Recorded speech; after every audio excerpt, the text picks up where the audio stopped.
Hi, I'm Marty West, an executive editor at Education Next, and I'm here with Paul Peterson, our editor-in-chief, who's back this issue with the fourth in a series of studies that he and colleagues have been doing of the relative rigor of state proficiency standards, the state tests that are used to determine which schools are making adequate yearly progress and which aren't under No Child Left Behind. Paul, there's been a lot of attention to this issue recently, obviously, the fact that the proficiency standards vary from state to state so widely, and you certainly find that again. There's also a lot of attention to this question of whether states are getting more difficult or less difficult over time. A lot of concern that No Child Left Behind has led to a race to the bottom in terms of state standards. Do you find that in your analysis? Well, actually, we do find a little bit of that in math, that each year the level of expectations goes down on average across the country. But by a lot or a little? A little bit. It's not a lot. It's sort of I'd say a slow crawl to the bottom, not a race to the bottom. But actually, in reading this past year, for the first time, we saw a big jump upward in the standards that were set. So that was the surprise this year. So just how do you figure out how difficult a state standard is? Well, what you do is you compare it to the NAEP scores, the National Assessment of Educational Progress. That's a national standard. They have set a national proficiency score. We assume that that's fairly stable over time because NAEP says it is, and they try very hard to keep it that way. And so what we look to see is whether or not the percentage proficient in the state is the same on the state tests as on the NAEP tests. Okay, so NAEP is testing a sample of students in every state in the country, and you're looking at what percentage are proficient there, and then looking at the results of the state tests and looking at the difference in proficiency rates between them? Exactly. So NAEP tells us what the state is actually doing on this national standard based on the sample that they have from that state. And then we look at what the state reports as to what's going on in every school in that state on average.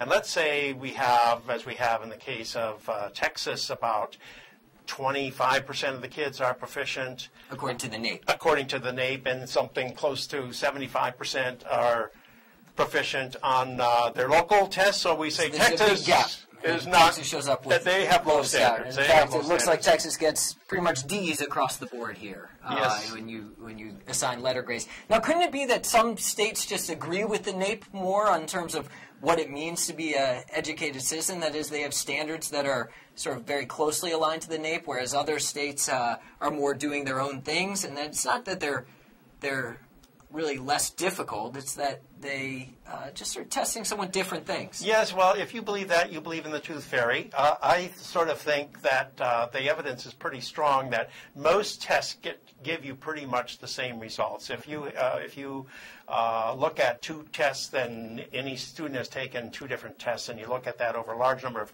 kids, you'll find out that the correlation in student performance across tests is very high.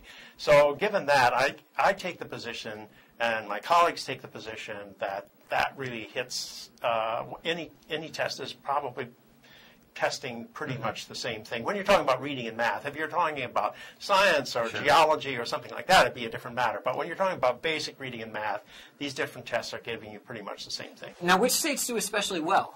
Well, you called out Texas already. The five highest states here are Massachusetts, Missouri, Washington, Hawaii, and New Mexico. That's a mixed bag, isn't it? It's hard to come up with an explanation for it's just some states sort of started off with high standards, and if you start off with high standards, you tend to stick with them. Oklahoma didn't, but most states do. Mm-hmm. And if you start off with low standards, you stick with those as well. Yeah.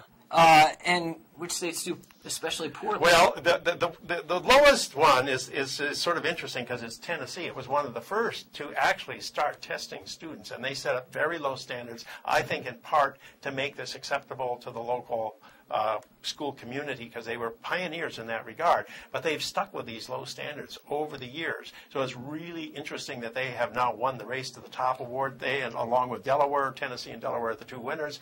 And so you say, well, how can you win the Race to the Top when you have the lowest standards? Of course, Arnie Duncan might say, in order to be competitive in Race to the Top, they had to commit themselves to adopting the Common Core standards, to discarding their own, and so maybe this is a victory for him. Well, you could interpret it that way, but Massachusetts has very high standards. It also has very high student performance, and they got nothing from Race to the Top. So you're rewarding people who promise things in the future rather than people who have accomplished things in the past. I always thought that people should get their rewards on the basis of accomplishment rather than on promises. Well, so does this data make a case for national standards? It seems as if a lot of people use this type of analysis to bolster the case in favor of the ongoing push to provide a common set of standards across all states. It does help make the case for national standards in the sense that we know the standards today are extremely variable. The A states are a lot different from the F states, and there's a lot of states that have pretty low standards by international, the way we think about tests internationally. So there is definitely a case for national standards embedded in this information that we're reporting here. At the same time, just stating you have national standards doesn't get you there, because once you have the standards, it's how proficient do you expect students to be against those standards that really counts. And that's how these states are. So what really matters is the cut scores that are used to determine whether a student's proficient or not necessarily the standard. If you say I have a high standard, but you can have a very high standard but a very low bar for jumping over it. So maybe another response to this is that this isn't a case for national standards, but a case for comparable cut scores, that you could do some sort of equating of cut scores without dealing with all the controversy that inevitably ensues when you move in the direction of common standards. Excellent. That's an excellent idea. All right. Well, thanks, Paul, for continuing your work on this issue and for taking the time to discuss it with us. Thank you.